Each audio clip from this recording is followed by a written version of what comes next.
is right. Chasing stars and holding you. I can't see the end, but we'll see it through.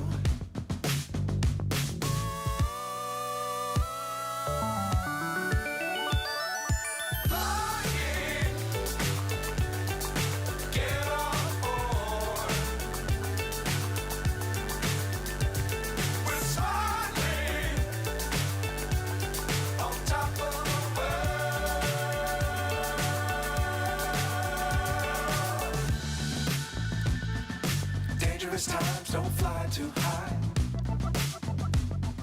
Be sure to keep the ground in sight. Fly forever if you keep it tight. Love the world, but keep the sky on your mind.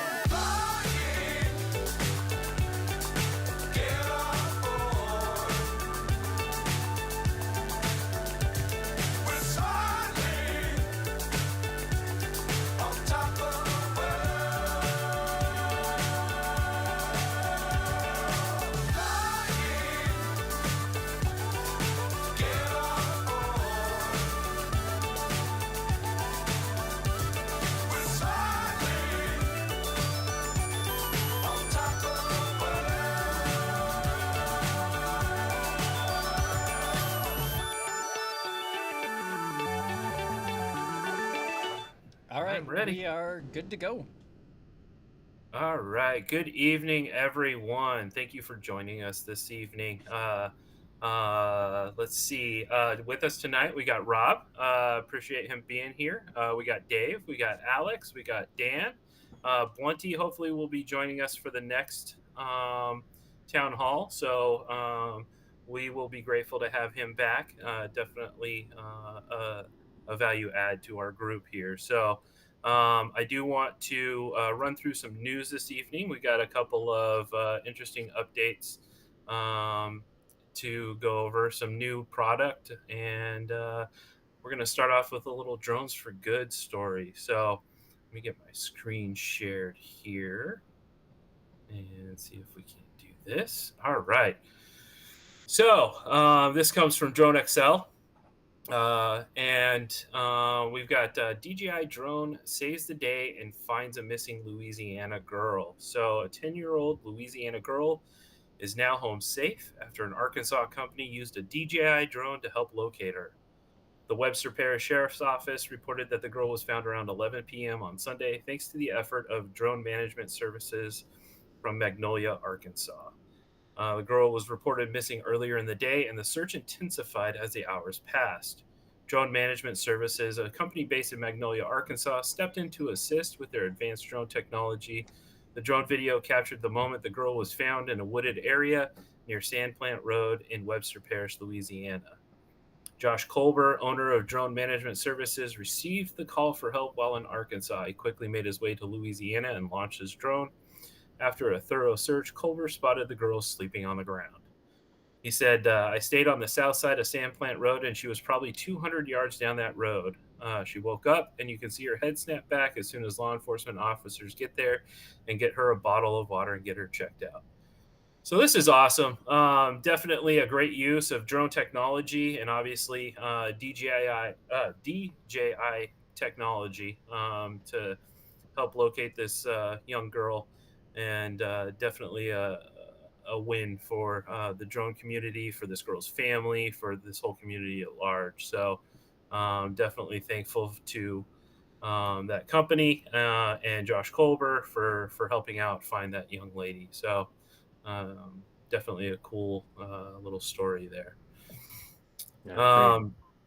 Yeah, 100%. So next up, the U.S. House votes to ban sale of future DJI drones. Because we don't want people to find their kids who are lost. Right. So I may have juxtaposed these on purpose, but the U.S. House of Representatives has approved a bill to ban the operation of new drones from Chinese manufacturer DJI in the United States.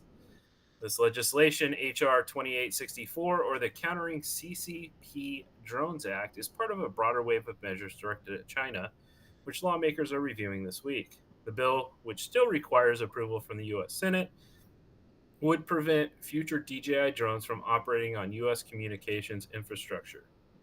Notably, the proposed ban would not affect DJI drones already in use within the country. Representative Frank Pallone, the leading Democrat on the House Energy and Commerce Committee emphasizes that the bill aims to safeguard U.S. infrastructure from potential risks posed by future DJI product. With this action, Congress will ensure that the future versions of DJI drones cannot be imported, marketed, or sold in the United States. Concerns over national security have driven lawmakers to push for stricter regulations against Chinese made technology, including DJI drones. US officials have long speculated that DJI devices could pose risks due to potential data and access by the Chinese government. However, DJI has consistently denied these allegations, asserting that the company does not share sensitive data with any government. So, obviously, this still needs to go to the Senate. We knew this was coming. To be honest, we were hoping it would fall flat. Obviously, the House of Representatives has moved it forward, and it will go to the Senate. Not sure if it'll get voted on before the election, but we'll have to kind of wait and see here. Yeah, no, of course, this same bill is also integrated into the NDAA, and so that's already passed the House, and the National Defense Authorization Act is working its way. So we're pretty sure that it's passed committee in the Senate, now needs to get to a full Senate vote. So we are also sure that this language is not in the Senate base version, but we're pretty sure that it's in one of the 1,129 amendments to the NDAA. I've been looking, haven't found it yet, but we're pretty sure it's there. So if it is, that means the reconciliation between the House and Senate versions would become moot, and this would immediately go into the bill that gets sent back to both chambers and voted on, and then on to the president. So this is Elise Stefanik, Representative Stefanik, doubling down and making sure that this gets through. And once again, she is the third-ranking Republican in the House, so it's pretty unfortunate how quickly she can get things onto the floor and passed when the House still has massive appropriation bills that they have ignored for months and months. So not a happy picture. As Josh said, this is also not a surprise. So Ken Sherman in the YouTube comment is saying that the Department of Homeland Security and House is pressuring the Department of Agriculture to come up with a plan to fix the China CCP issues with regards to agriculture. Yeah, and that makes a lot of sense. I think there's a lot of agricultural switchover to drones for obvious reasons. It's safer, it's cheaper. They can operate much lower to the ground. If you live in an agricultural community and you're crop dusting or utilizing planes or helicopters for those purposes, drones really kind of fill that place, as well as if you think about emissions and stuff from planes versus a drone, right? So I mean, there's definitely a significant advantage to switching to drones. Yeah, while I'm heartened by that, it's curious that they're working with DHS, because it's Elise Stefanik and her co-authors of the bill 2864, if memory suits.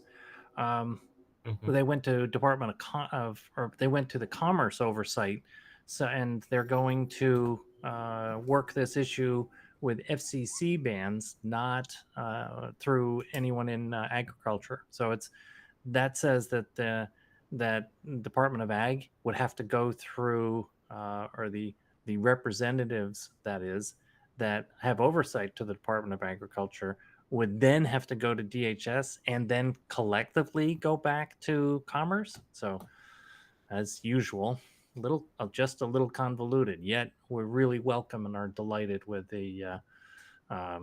with someone working against this. Josh, I think Rob is trying to get a word in. Yeah, 100%. Yeah, go ahead, Rob.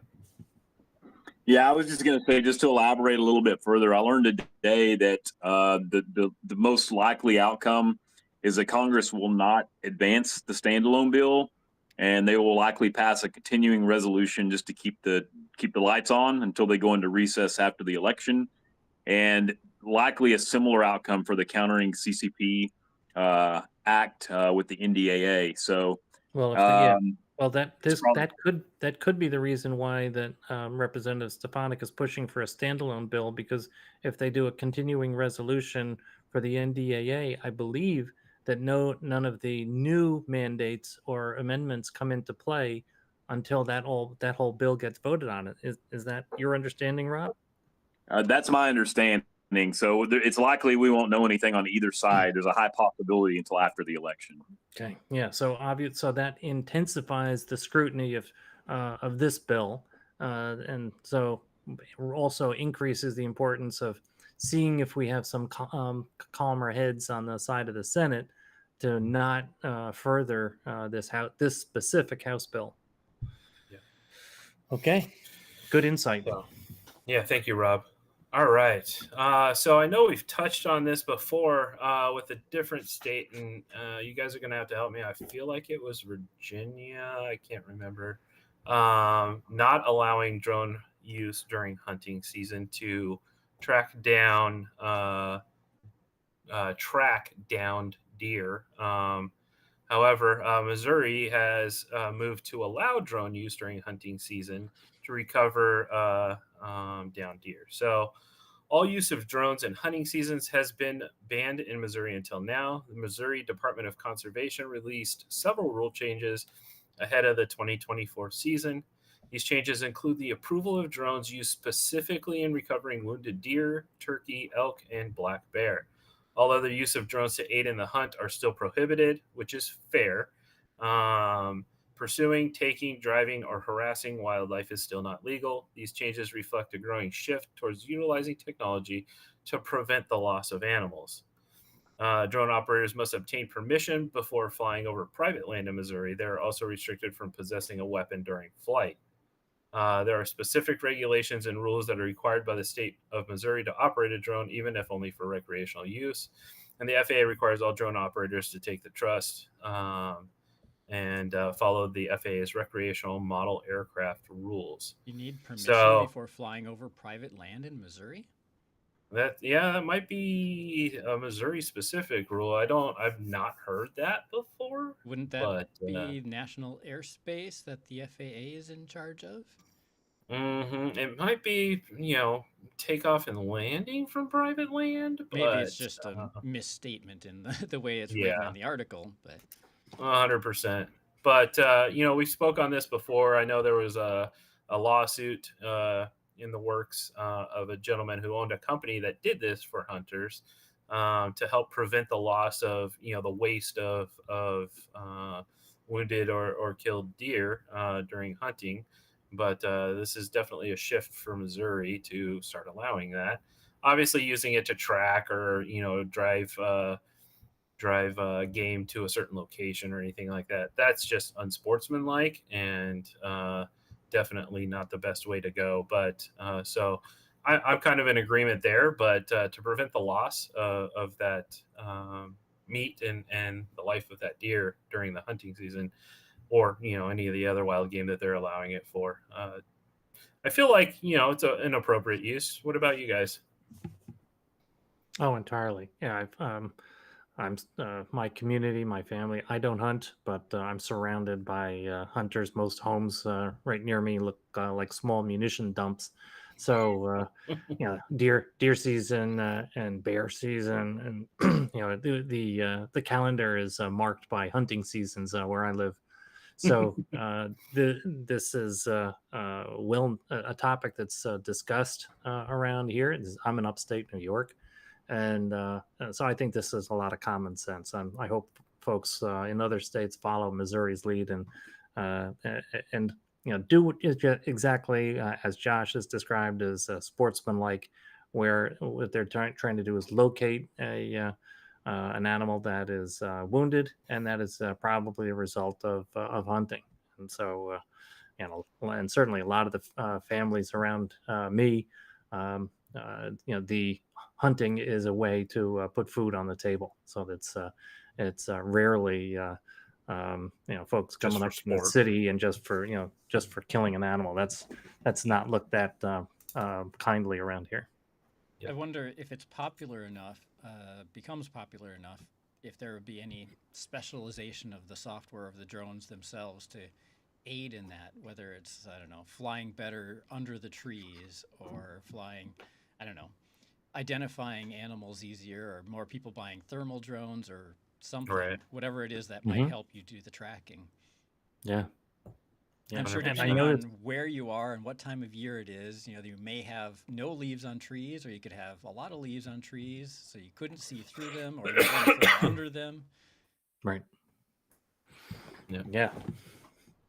So definitely a shift there. All right. I thought this was interesting. So U.S. Army's new patent could keep UAVs in the air indefinitely, and that sounds great. I'm a little bit skeptical on this. So the internet, GPS, and microwave ovens were all the result of military research, and now that ingenuity might be used to make drones that never have to land. U.S. Army Combat Capabilities Development Command Army Research Laboratory, holy cow, based in Adelphi, Maryland, recently received a patent for a new drone tethering system designed to extend the drone's capability by creating new recharging systems using other UAVs. The system is designed to eventually allow for in-flight recharging of UAVs using a central power bank drone that could charge up multiple flight mates, similarly to how an air refueling plane like a KC-135 Stratotanker can restock combat planes, extending their mission timelines and making them more survival in mid-air. The full text of the abstract reads as follows. Powered drone tether and deployment system, including a plurality of drone coupling, decoupling mechanisms, which enable the coupling, decoupling thereto of rechargeable drones in flight. A lead drone may carry the drone tether so as to extend the tether from a base station supplying power such that one or more rechargeable drones may attach to the coupling, decoupling mechanisms for charging, and then detach from the mechanisms to perform independent flight tasks. Sounds a little bit like the drones getting recharged from power lines, like the power line inspection drones too. Almost, yeah. It seems like, and here's the diagram for it. So it feels like it's got a tether that the drone 1 is extending that tether, drone 2 is extending it further. So we're recharging multiple drones in sequence, which I guess could work considering, the power of the power bank. But I feel like we're spending a lot of effort here to just extend a tether that something's got to latch onto.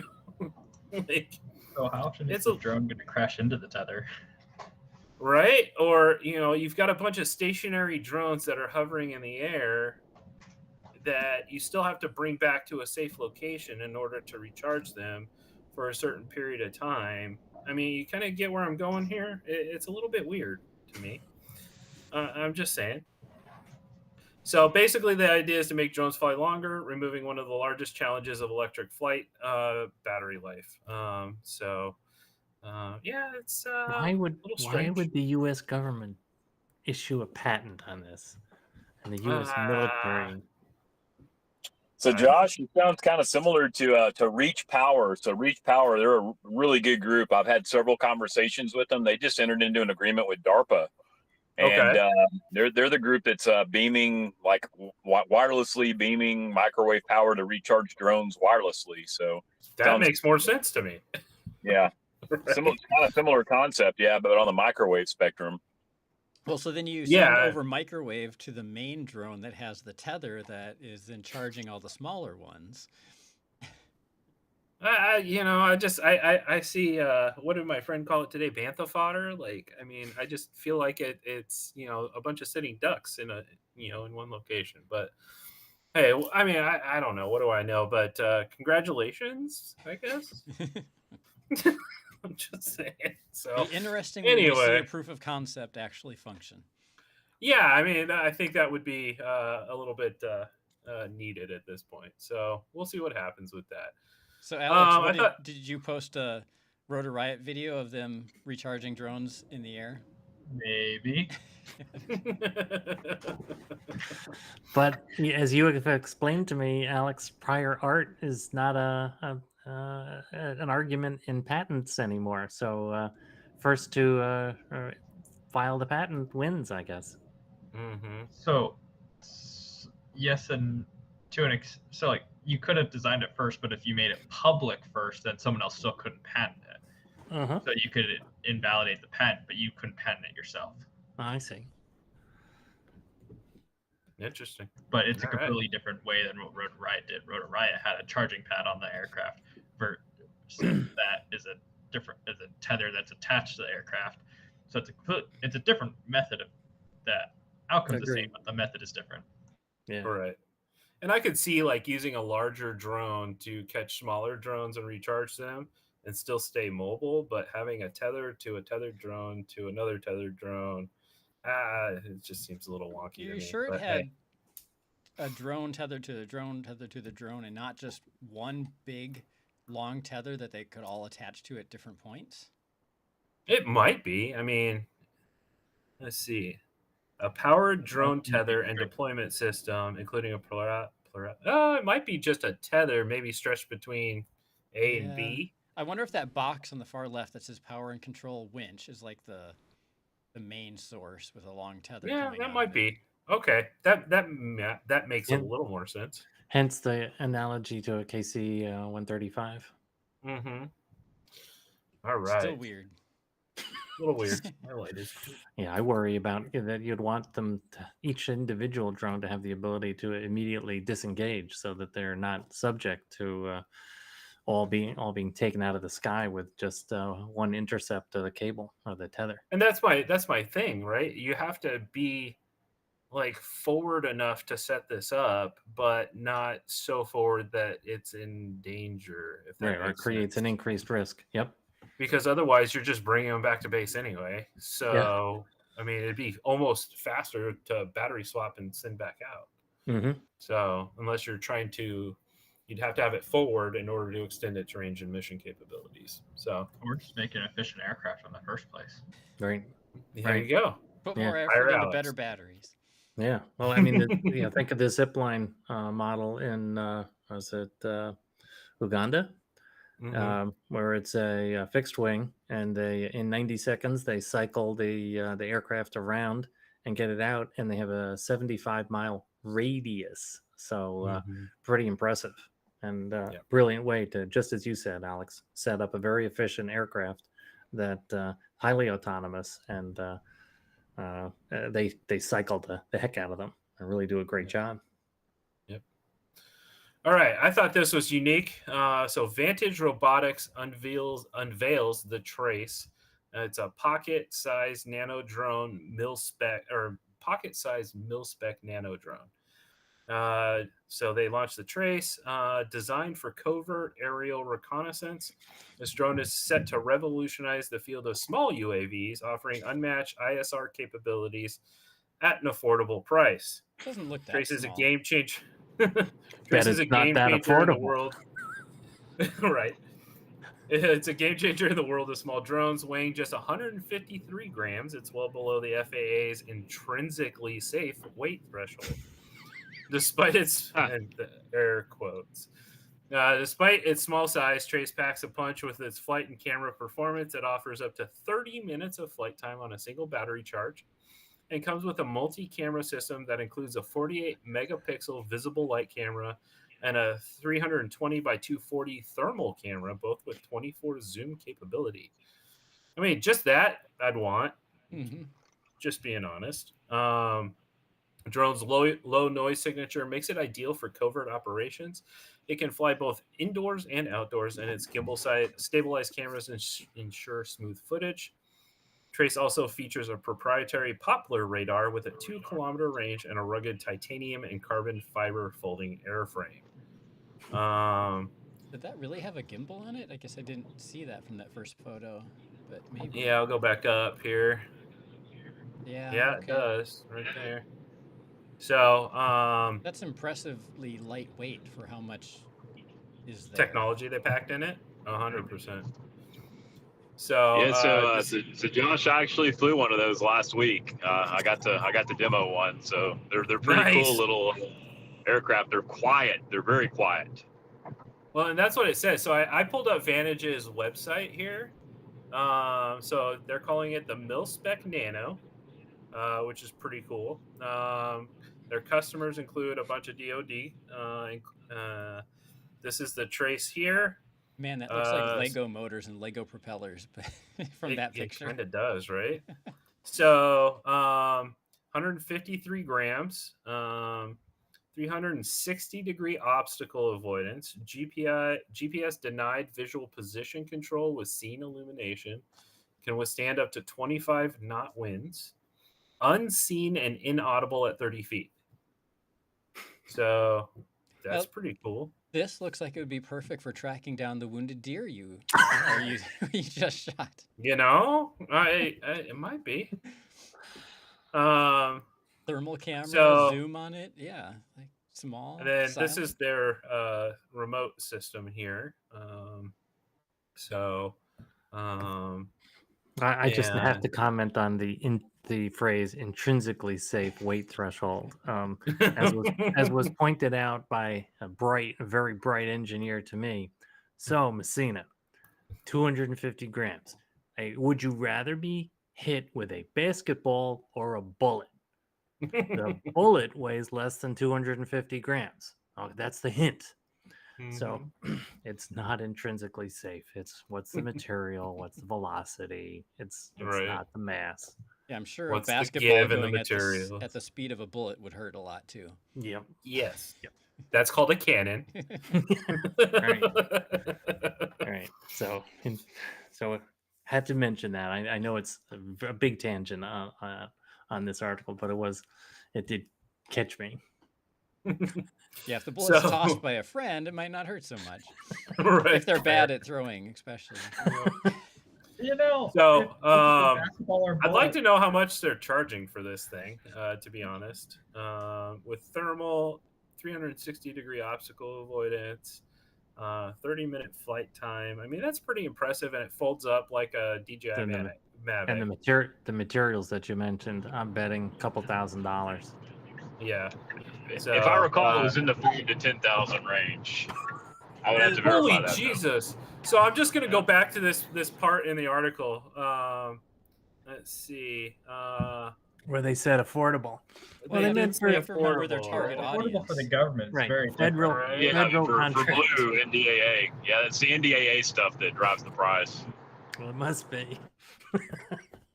All right. Well, somewhere in here it did say affordable. You guys are with me on that. So I'm throwing it out there. But That's their story, Right and there, they're first sticking to it. line. Trusted in- affordable American-made nano UAV. All right. Well, you know, I'm just, you know. Glad Did it's you say American made. $10,000, Rob? He said something like he thought 5 to 10 in that area. Holy for a. Yeah, I don't remember the exact amount, but if I recall, it was like in the 5 to 10 range, which is low for an NDAA drone, but I mean high comparative to, you know, DJI and other technology. Like, it better make me dinner when it comes back. Like, I don't think you can was it fun to dinner. fly though? Yeah, so it actually had a whole lot of like autonomy features built into it to help stabilize it, which made it kind of difficult to get it up close to things. I just flew it indoors. I didn't get to demo it outside. If I recall, I think it took like a 18650 battery, maybe. It had a long flight time, but I would have to verify that on the specs. That's what it looked like in the pictures. Yeah, I I took took it a. ground control or RD pilot based or Turing based. Yeah, I was thinking the same thing, Alex. I was wondering what the software is. I think there was a picture. Maybe it was a different article, but That yeah, one. you can see the battery Yeah. down there. Yeah, Rob, do you have any idea what software is driving this thing? They did not tell me that. Well, what is the Might be controller? proprietary. The controller. It's not DJI. I think the controller is ground control. Go back to the picture of the controller. You think it might be? Does Over it have here. anything on there? Because it might show. Yeah, it's QGC. You can see the logo in the upper So- left corner. So you think Ardu Pilot? Q ground control. So, well, RD Pilot can run on it, of a but different name. Yeah. Pixhawk, Pix4D, or Yeah. not Pix4D, Pixhawk. So yeah, it's the other side of RD Pilot. So you can run RD Pilot on it, but it's the Pixhawk software side of things. Yep. Interesting. Well, definitely a cool little drone. I don't have $5,000 or $10,000 to get one. Maybe you can ask for a demo. Vantage, I would really like to test your product and then keep it. So, just Oh no, just send it to each of us. well, I mean, we can roll it around. It's fine. It folds up. It's cool. In a little case. And all right. Anyway, I'll test its durability. right? 100%. He'll race it. It'll be fine. Yeah. So 2 Guinness World Records were set for the largest number of drones flying simultaneously and the largest image of a light source formed by a drone, with 8,100 drones. So on the 4th of September, the record for the large image of a light source formed by drones was set when 7,998 drones flew over Shenzhen Universiade Sports Center. The following day, 8,100 drones took to the sky over Shenzhen, setting the record for the largest number of drones flying simultaneously. The drones, which were manufactured by Shenzhen's High Grade Innovation and Technology Development Company, performed an 18-minute show created by the lighting designer behind the Paris Olympics. On the 12th of September, Elon Musk retweeted a video showcasing the drone light performances on X. Let's see if we can... I'm going to turn the sound off. See if I can blow this up a little bit so everybody can see. It's hard to tell, but that just doesn't even look real. Oh, that's super cool. Very cool. Yeah, 100%. And we have another drone flying through it? Yeah. That's pretty epic. So, Shenzhen High Grade Innovation Technology Development Company, which is based in the Longgang district of Shenzhen, has been developing drones since 2014 and has a fleet of more than 60,000 drones. Holy cow. Why don't they fly all of them at the once? Right? Like, let's just cover the whole city. It'll be fine. But yeah, super cool. 8,100 drones. I can't even fathom that, to be honest. That's super epic. So, but yeah, with that, guys, that's all I've got. Rob, I know you got some stuff you want to cover.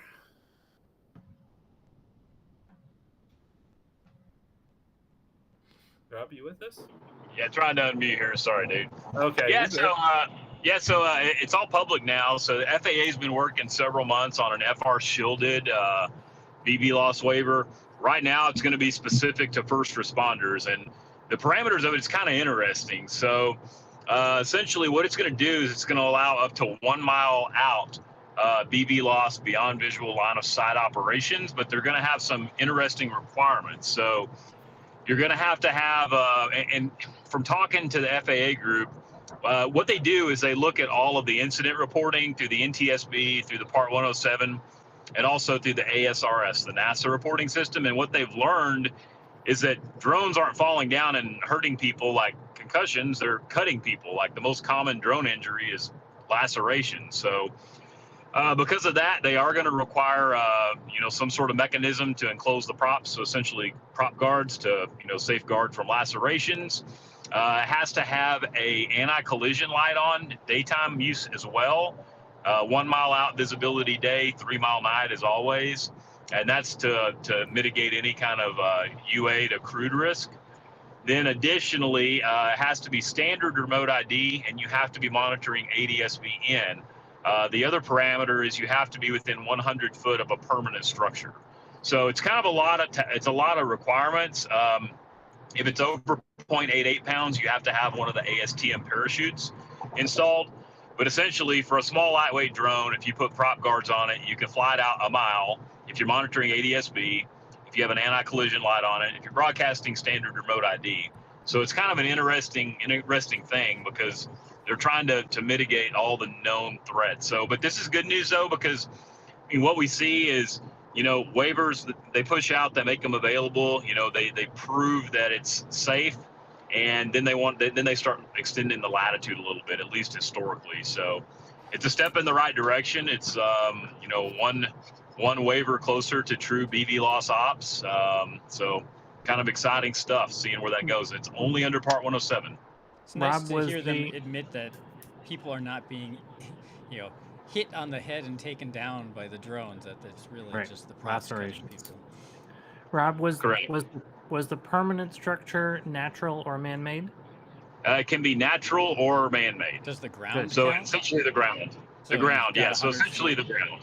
Ground, a tree, a mountain. Or a power line. You could fly 100 foot over a high lines, Yep.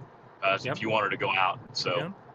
So interestingly, this waiver reflects a lot of the agreement that Dan and I worked on in the BV loss arc for what we were calling extended BV loss. And we absolutely added in shielded operations multiple times. It became a part of the vernacular of the arc.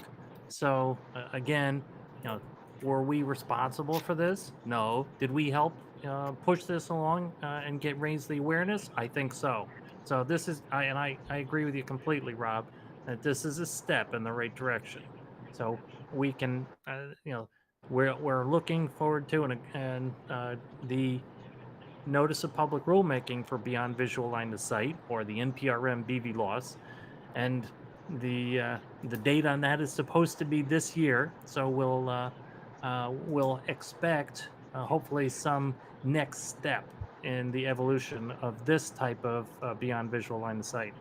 So glad you're involved in this, Rob. This is fantastic, and I'm glad it's a good place to start it off with first responders, because they'll get good feedback and I'm sure good safe results as well. absolutely. Cool. Anything else for us tonight, Rob? I've been getting some stick time on the Neo, so I don't know if y'all seen that, the sub 250 little handheld DJI that's out. It's pretty cool. You can fly it in acro. It's interesting because you can use traditional controllers with the screens in them, the RC2 like you use with the Mavic Airs, or you can use the your cell phone as a controller. You can give it voice commands, or you can use the FPV RC3 controller. So it's kind of a interesting little aircraft. I've been meaning to post some stuff on that. I just haven't had time to, but yeah, that's about to be released. Hopefully, I mean, it was announced, but they're hoped to be shipping in the near future. That's awesome. Yeah. That's an Very impressive cool. amount of cross compatibility from DJI. what I For was compared to- DJI, yeah. And it's $199 too for the aircraft. It's super cheap. Yeah, I was thinking that same thing. Do you create, is it like a multiplex? How did they figure out how to accept that many different inputs as command and control signals and sort it out? And is it part of the setup and then it locks in a stack, or goodness, that is very that to me, and I didn't know that about the Neo. To me, that's one of the standout features that I've heard. And now if you're using your cell phone, it's Wi-Fi only, so your range is greatly diminished. It's going to be like the original Mavic Mini 1, just Wi-Fi, C2. But supposedly, if you're using, I haven't done range testing yet, I will. But supposedly, if you're using the RC3 or the or like the Mavic RC2, supposedly it's the regular OcuSync type penetration. There's no remote ID in it though. Yeah. Well, it's E. Doesn't need it. As long as you're not Doesn't using need it it. for Part 107. Or Yeah. if you are using it for recreational and you make the mistake of registering it, then you need a remote ID, right? Right. Yeah. Correct. Don't be Cool. that guy. Don't make that mistake. Right. And if you do, all you have to do is unregister. Yes, it costs $5 to unregister. Jeez. Well, for Recreational. you just delete the aircraft off your account. It doesn't cost you anything. Way to go, Alex. Thank you. I did not know that. But the other thing I was going to say is, with the Neo and the way that they advertised it, it seems like the way that they're advertising it is similar to how they advertised the Spark when that first released, because that had all the motion controls where you can do it with your hands, and like you did take a picture, and it took a picture or video, and you could have the motion gestures with your hand for it to move around. It was all basically the way that they're advertising it for the Neo, but the Neo says it's the first product like it that they've made, even though they made the Spark, which had a Well, very similar feature set. And They could say the as first well. successful product. Yeah, well, it's a Yeah, lot it's got a lower tracking- price entry point than the Spark. I was gonna say the Spark is kind of like you know, what's the proper reference? Deadpool in the Wolverine movie. It's to be forgotten, right? Yeah, it's also got tracking capability on it too. So hey, like Dan, you could go out and get you some cool shots. You on your bike. Yeah, that would be interesting to try. I've never tried that. I'm usually riding through very wooded areas where I can barely squeeze my bike through. So it would be quite the test. While you're riding your bike to chase yourself. Just ride with no hands, balance. And I've just definitely fly. considered doing that, like in a parking lot or something, like riding my bike in a third-person view. That's funny. Yep. That would be. I tried doing that with the hoverboard. Didn't work out so well. It was fun. I didn't All get right. anymore. Yeah, Dave, you got anything for us tonight, sir? Just a couple of comments. We're working with the Drone Advisory Council on the standard remote ID work that continues. Alex and I are both also participating in the drone safety team. I'm working on an SMS subgroup, so that's Safety Management System, and so my role in that will be to try to make sure that one size does not fit all, meaning that we need to keep this really simple for recreational. And Alex, you're in more than one subgroup on with that drone safety team work. Is that correct?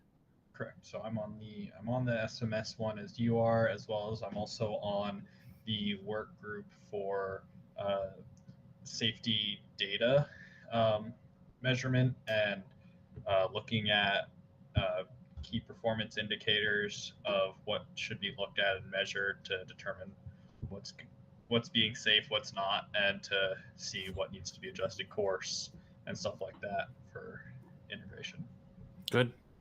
Thank you. And so that definitely, we feel, as we mentioned, we feel this is important for us to participate on with anything that the drone safety team is working on, because the members are a who's who in manned aviation. And so it's very likely that in as much as the FAA is paying MITRE for this project, we would anticipate that the FAA might take the results seriously and incorporate them into rules, because it would be a tailor-made piece of work that the FAA could say, well, this is what the community has said they wanted. So we feel it's important for us to be there and get our voice put in. Lastly, I just wanted to say thank you again to the FPVFC members who get on Discord and help other folks with technical problems. I spend a fair amount of my time answering questions on various sites of, hey, I'm new to this, and how do I fix this? Or I just crashed, and there's no way this has to be workable. It could not have been damaged in this crash into the concrete, but please help me. And so, in all seriousness, the patience and the empathy that the Discord members on the FPVFC servers put out to the folks asking both great questions as well as beginner questions. I really appreciate it, and thanks to everyone who does that. Dan, you got anything for us this evening? Nothing for us this week. All right, Alex, anything to wrap us up tonight? Yeah, so two things. First of all is the Global Championship tickets opened and for multi-GP, and so they're just down to 2 pro tickets left and 5 sport class tickets left. So if you really want to go, buy those up, because they probably won't last too much longer. And then the other thing I want to mention is another thank you to the FPVFC members, because one of the things I was able to do this past weekend was go to an event at Morgan State University for their STEM extravaganza, and we were able to partner with the FAA safety team and the FAA to talk a little bit about FPV drones, talk about drone safety, and I have a picture here of part of the table where the FPVFC members kind of helped in a bit, because one of the things that we did to drive some engagement was we got a bunch of candy that we asked kids to write down drone safety tips and put them on our board here. And for every drone safety tip they wrote down, they got a piece of candy. And so they also like taking the FPVFC stickers that we had for them. So doing some outreach thanks to the FPVFC members. So, And thank Super you, Alex. cool. Yeah, Yeah, thank thanks you for for going. getting out there and talking to kids. It's great. yeah, what was interesting is a lot of the drone safety tips from kids were don't crash into trees. Hey, the trees have feelings too, right? Like, Yeah. I know that one from experience. Yeah, it was. It's- So It's it's one of dangerous the. because you have to climb the tree to get it out, and you could fall down and hurt yourself. So Yeah, I like it. Yeah, it And was the parents also interesting. didn't like the crashing in general. We about a year or so ago, I led a drone safety team effort, which was how might we improve the use of ASRS. Oh dear, what does ASRS stand for? And so it's the Aviation Safety Reporting System. And so in crewed or manned aircraft, if you do something wrong and you report it, the FAA says that they'll think a little more kindly toward your silly accident. And so there's that language has been retained for small UAS as well. So when a year or so ago, there were a total of 209 reports over several years of ASRS, and now it's up over several thousand. Not a lot of motivation, not a lot of awareness of that whole system. But Rob just mentioned earlier that because of ASRS and other sources of input, that there's a realization that the danger of drones is laceration. And so one of the chant that I was on with the ASRS folks are, in recreation, we worry about battery safety, cuts from propellers, and airspace authorization, and that's it. So it's good to hear that in work that's now formalized that laceration and not impact and not kinetic energy of the drone. So I'm curious if lacerations, when it comes to, and this is, maybe they don't have this data, but, if it's lacerations from people working on their drones and not taking the props off, or lacerations from a drone coming in a little hot, hitting somebody and cutting somebody up, right?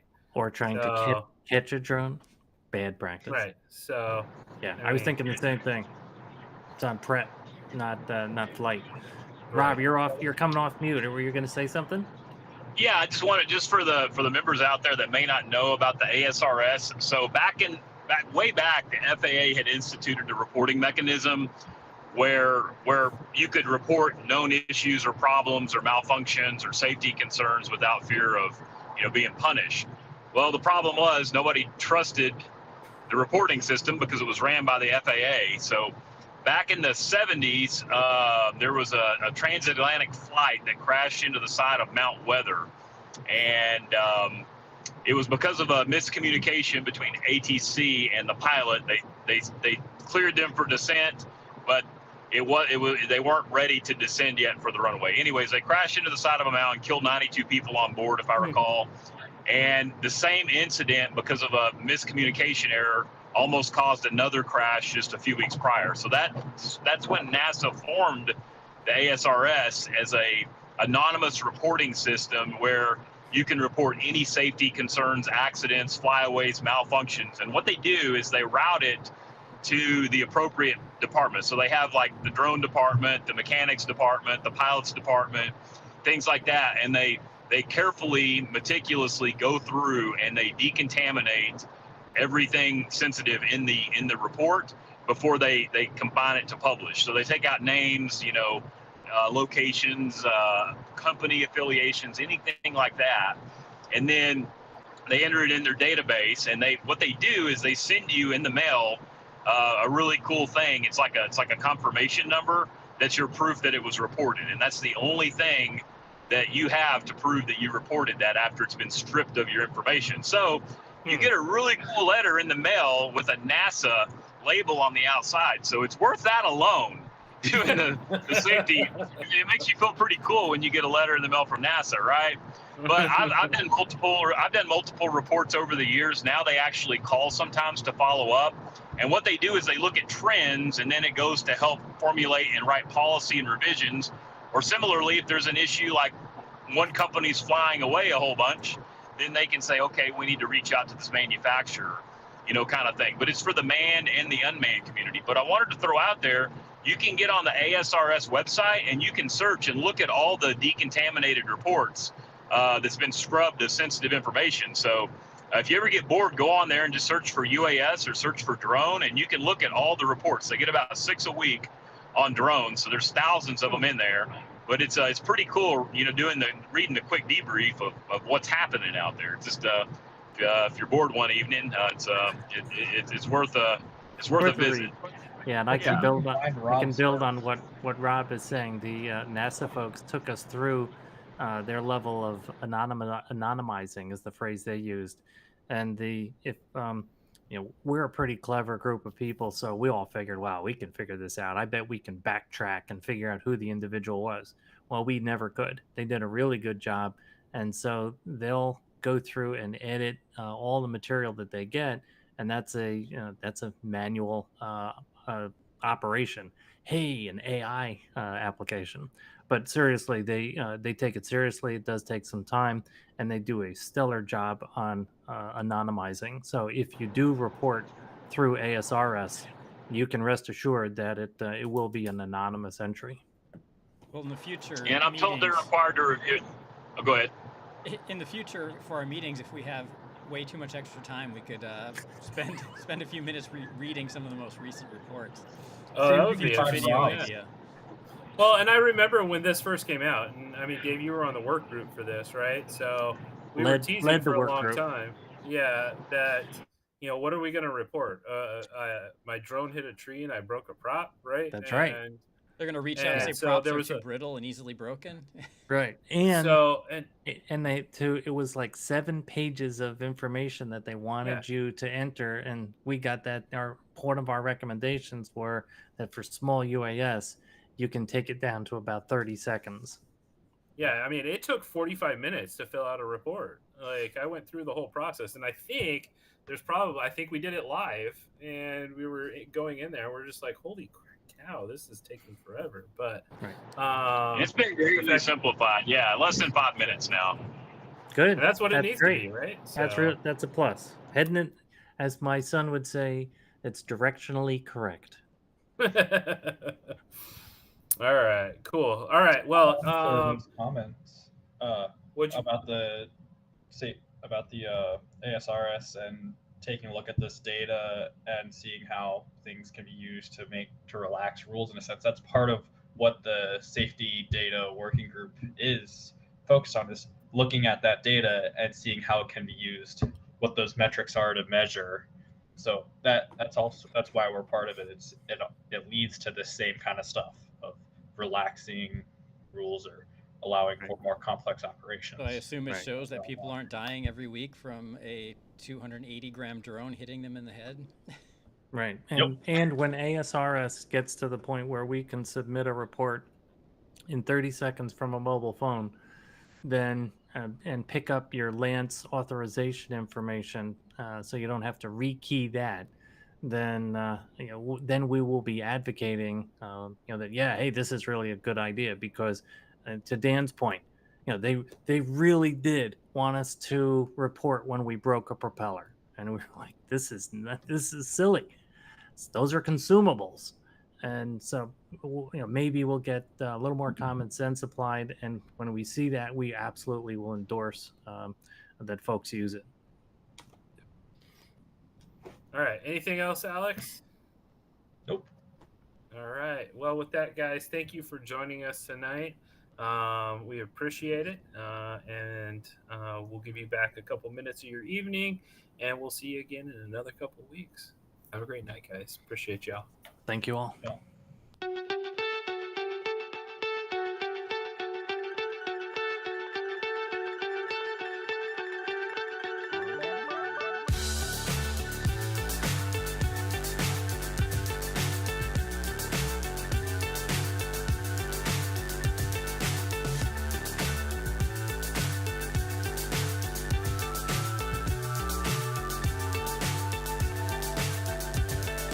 Fly so high, I'm hypnotized. What's up is down, what's left is right. Chasing stars and holding you. I can't see the end, but we'll see it through.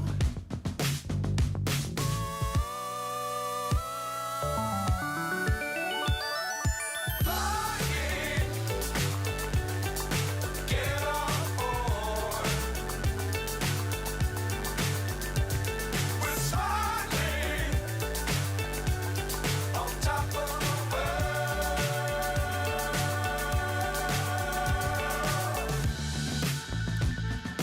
Dangerous times, don't fly too high. Be sure to keep the ground in sight. Fly forever.